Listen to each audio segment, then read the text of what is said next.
Radhe Radhe everyone, आप सभी का हमारे चैनल में बहुत बहुत स्वागत है। आज मैं आप सभी के साथ सफला एकादशी की पूजा विधि शेयर कर रही हूँ। सफला एकादशी सभी एकादशियों में प्रथम एकादशी मानी जाती है। सफला जैसे कि नाम से ही प्रतीत होता है, ये एकादशी हर काम को सफल बनाने के लिए महत्वपूर्ण मानी जाती है। इस दिन को पौष कृष्ण एकादशी के रूप में भी जाना जाता है। अगर आप व्रत रहकर इस पूजा को कर रहे हैं तब तो है ही अच्छी बात। अगर आप व्रत नहीं भी हैं तब भी आप इसकी पूजा सेम तरीके से कर सकते हैं। सबसे पहले हमें करना क्या है, ज़मीन को साफ़ कर लेना है, शुद्धिकरण कर लेना है ज़मीन का। फिर इसके बाद मैं बना रही हूँ यहाँ गेरू हल्दी आटे की मदद से स्वास्तिक और लक्ष्मी माता के चरण बना रही हूँ। आप चाहें तो विष्णु भगवान के चिन्ह बना सकते हैं, शंख चक्र इस प्रकार से बना सकते हैं, रंगोली की मदद से भी बना सकते हैं। और फिर इसके बाद मैं चौकी रख रही हूँ। आप चाहें तो पटा भी रख सकते हैं, उसके ऊपर पीला कपड़ा बिछा लें। और फिर इसके बाद हम अपने लड्डू गोपाल को स्नान कराएंगे। सबसे पहले उन्हें फूलों का आसन देंगे और फिर मैंने ये जल से पहले स्नान कराऊंगी उन्हें। ये जल मैंने गर्म कर लिया था हल्का सा। और फिर इसके बाद मैं जल से स्नान कराने के बाद उन्हें पंचामृत से स्नान कराऊंगी। पंचामृत में मैंने दूध, दही, घी, शहद, मिश्री इन पांचों चीज़ों को मिक्स करके इस सबको थोड़ा गर्म कर लिया था। और अब इसके बाद फिर से उन्हें जल से स्नान कराएंगे और उन्हें शुद्ध करेंगे। और फिर इसके बाद हम लड्डू गोपाल का अंग पोषण करेंगे, किसी साफ़ टॉवल से या साफ़ कपड़े से धीरे धीरे उनका अंग पोषण करेंगे। और इसके पश्चात हम लड्डू गोपाल की मालिश करेंगे। इत्र से मालिश कर रही हूँ मैं। आप चाहें तो बादाम के तेल से, जैतून के तेल से लड्डू गोपाल की मालिश बहुत हल्के हाथों से करनी है, उन्हें ज़ोर ज़ोर से रगड़ना नहीं है। एकादशी की तिथि भगवान विष्णु की सबसे प्रिय तिथि मानी जाती है और इसीलिए इस दिन विशेष रूप से श्रीहरि का ही पूजन या उनके रूपों का ही पूजन होता है। हमारे लड्डू गोपाल भी श्रीहरि का ही रूप हैं। तो इस तरह से उन्हें फिर हम वस्त्र पहना देंगे मालिश के पश्चात और उनका श्रृंगार कर देंगे। फिर मैं विष्णु भगवान की फ़ोटो ले रही हूँ। कई बार फ़ोटो में धूल बहुत जम जाती है तो उसे साफ़ कपड़े से साफ़ कर लें। फिर इसके बाद चंदन, रोली, हल्दी इन तीनों चीज़ों से विष्णु भगवान का हम तिलक करेंगे। बाकी सभी देवी देवताओं का भी तिलक करेंगे। और इसके बाद हम फूलों का आसन देकर विष्णु भगवान को विराजित करेंगे। आप चाहें तो तिल के आसन में भी भगवान विष्णु को विराजित कर सकते हैं।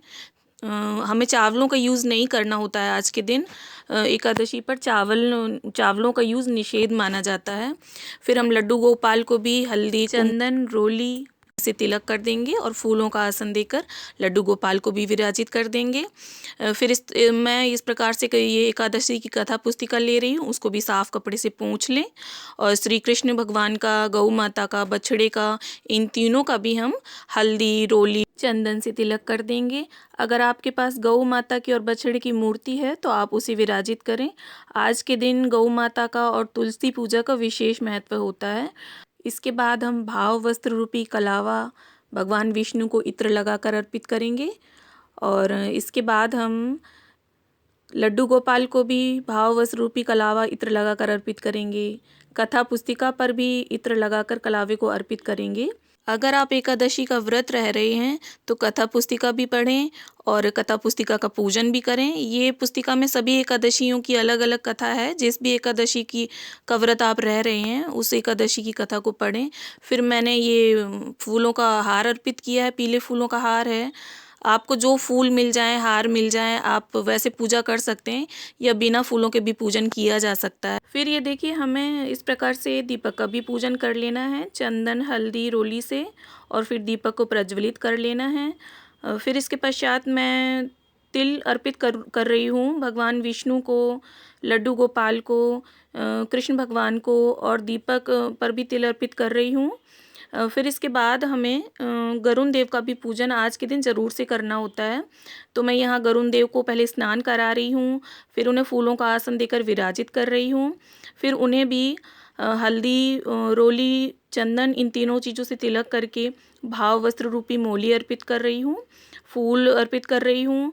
आज के दिन आप गरुण देव का पूजन ज़रूर से करें क्योंकि श्री हरि की पूजा में गरुण देव का पूजन बहुत महत्वपूर्ण होता है। गरुण देव श्री हरि के वाहन हैं, तो आज के दिन आप इनका पूजन ज़रूर से करें। फिर इसके बाद मैं यहाँ पर तुलसी दल अर्पित कर रही हूँ भगवान विष्णु को, कृष्ण भगवान को, लड्डू गोपाल को। और ये जो मैंने भोग रखा है खीर का, पंजीरी का, नींबू का, केले का और नारियल का, इन सभी पर मैं तुलसी दल डालूँगी, क्योंकि बिना तुलसी दल के भगवान भोग नहीं लगाते हैं। ये नींबू मेरे पेड़ के ही हैं, मैंने ये 9 नींबू लिए हैं। फिर ये देखिए जल में भी मैंने तुलसी दल डाल दिया है, क्योंकि बिना तुलसी दल के श्री हरि जल भी नहीं पिएंगे। और इस प्रकार से तिल और फूल लेकर हम अब कथा को पढ़ लेंगे। मैं यहाँ पर सफला एकादशी की कथा पढ़ रही हूँ। आप जिस भी एकादशी का व्रत है उसी कथा को पढ़ें या सुनें।